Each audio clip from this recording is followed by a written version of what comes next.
Hi, how are you? I'm doing wonderful. What's your name? Big Red. Okay, just joking. Susan Shabazz. Susan Shabazz. I am one of the featured speakers today for today's event. I am so excited. Susan Shabazz.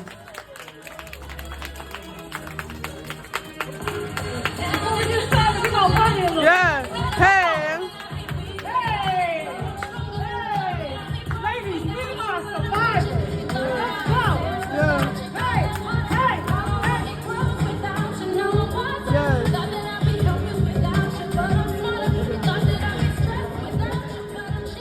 Hey, beautiful ladies. Hey. Woo, woo. My name is Susan Shabazz. My name is Susan Shabazz, and I will be talking about, my speech is about the formula of you. The formula of you is a mindset shift that changes everything. In 2017, I wrote in my journal, and I wrote, what if everything I was looking for already existed in me? I circled that bad boy. I dated it October 4th, 2017, and closed my journal. And didn't think anything else about it. I am one of 5 girls from Solomon and Gwendolyn Forbes. I'm number 4. I don't know why they went to 5, because they perfected it. But growing up in a family with 6 women, including my mother, there was always a sense of comparison. No matter where I went, it was always in reference to someone else in my family. Bye, girl. Are you talented like one sister? Are you smart like Natalie? Do you sing like your mother? Do you play basketball? 'Cause I was a baller. Do you play basketball like Lisa? So I adopted a theory in my mind that me, myself, was never enough. And I operated in that space for the majority of my life. And that showed up in everything, whether it be friendships, in business, in relationships, like with a man. And it was never good, because it always left me feeling empty and lost. In 2020, my life had changed drastically. I found myself in the darkest space in my life. And in January, I'm going to run the year down just real quick. In January, my mother passed away. She suffered from dementia and Alzheimer's, and I was her caregiver.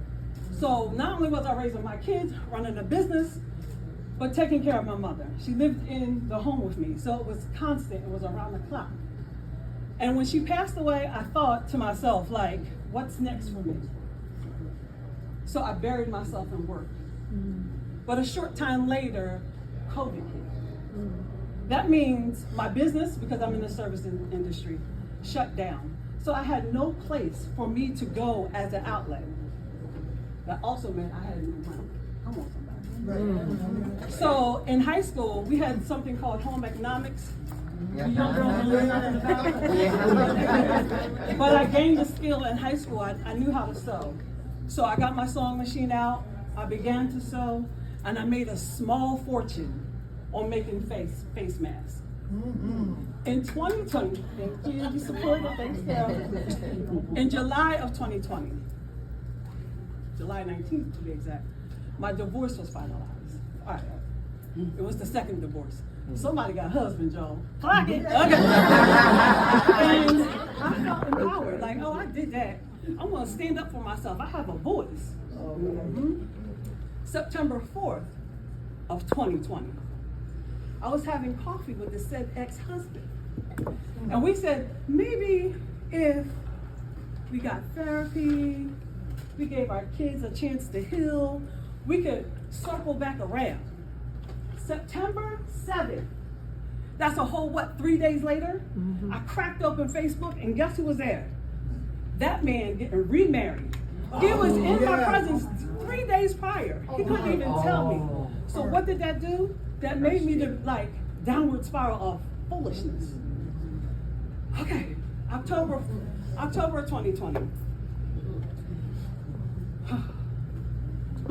Sorry. It's okay, you got this. My brother-in-law. And I'm saying brother-in-law because I just explained to y'all that my mother and father had 5 girls, so there couldn't be a brother. But my sister Natalie had married a man named Robert Neal. And he was in a horrible motorcycle accident. And in October, he was in a horrible accident. And that's when I realized the power of love. I watched my sister and their children fight like I've never seen anyone fight before. They fought for that man day in and day out. And that taught me a valuable lesson that it's okay for me to fight for me. January of 2021, my brother passed away from his injuries. I woke up that morning and was like, this can't be real. And that's when I decided to make a change. And I had got a therapist. And baby, I had to get a man because if y'all know me, I'm not listening to a woman. So no, I got a man because I wanted a man's perspective on how to become. So I got my therapist and my beliefs aligned with him. And we made my transformation happen through journaling, meditation, and mirror work. And at this time, I looked into the mirror, and I did not recognize the woman that was staring back at me. I found myself shrinking, buried under responsibility, expectations, and fear. And I thought to myself, well, maybe this is what life looks like. But my therapist gave me homework. I was supposed to journal, and I was doing just that. So after I wrote my journal, I went back and I said, let me see what got me to this place of not knowing me. And that's when I went back and found October 4th, 2017, and it read, what if everything I was looking for already existed in me? And when I tell you that lit a fire inside of me that I could not put down. Just like me, many women, strong, beautiful, gifted, educated, are walking around disconnected from their power. And it's not because we are broken. It is because the world has trained us to doubt who we already are. We've been taught to play it small, to be polite, to not ask for too much, and to wait your turn. We've been conditioned to see power as something outside of us. Maybe it's our man. Maybe it's our degree. Maybe it's our job title. And for many of us, it's that number that sits inside that bank account that equates to we're successful. But I want to tell you, the power isn't in those things. Power is in you, and it has always been in you. Ladies, we don't need permission. We don't need approval. This is my favorite one. I realize I don't need to be perfect. All I need to do is to remember who I am and give myself space to rise. Say that again. Come on now. I don't need permission. Yes. I don't need approval. I don't need to be perfect. All I need is to give myself space to rise. And this is how I created the formula of you. The why is for your voice. What I've learned that what I say about myself is far greater than what anyone in this room or out in the world could ever say about me. And I began to declare, because he still was giving me homework, so I had to get in the mirror and talk to myself. It was weird. I had to declare that I am enough, that I am qualified, and that I am becoming. And at first it was weird. I said, this is silly. But the more I did it, because I stayed committed to me, the more I did it, the more I became. The more I became her, vibrant and full of life. What I know is to be true, you can't build a powerful life on weak self-talk. Speak life into yourself, ladies. Because when you use your voice, which is your most powerful tool, to affirm and not diminish, you begin to change your life from the inside out. Always for ownership. Stop waiting for someone to fix it, to validate it, or to make it okay. Take ownership of your life, even the messy parts. Y'all know I got some. Some chapters of my life were painful, unfair, but guess what? I still held the pen, and I'm still writing my story. Own your story, own your healing, own your joy, and own your dreams. Because when you own it, you become unstoppable. The U is for unity, and this is the one that I love the most. Unity is all about alignment. Making sure who I am on the inside is who I show on the outside. I no longer have to shrink. I no longer have to pretend, and you better understand the better part. I'm no longer settling.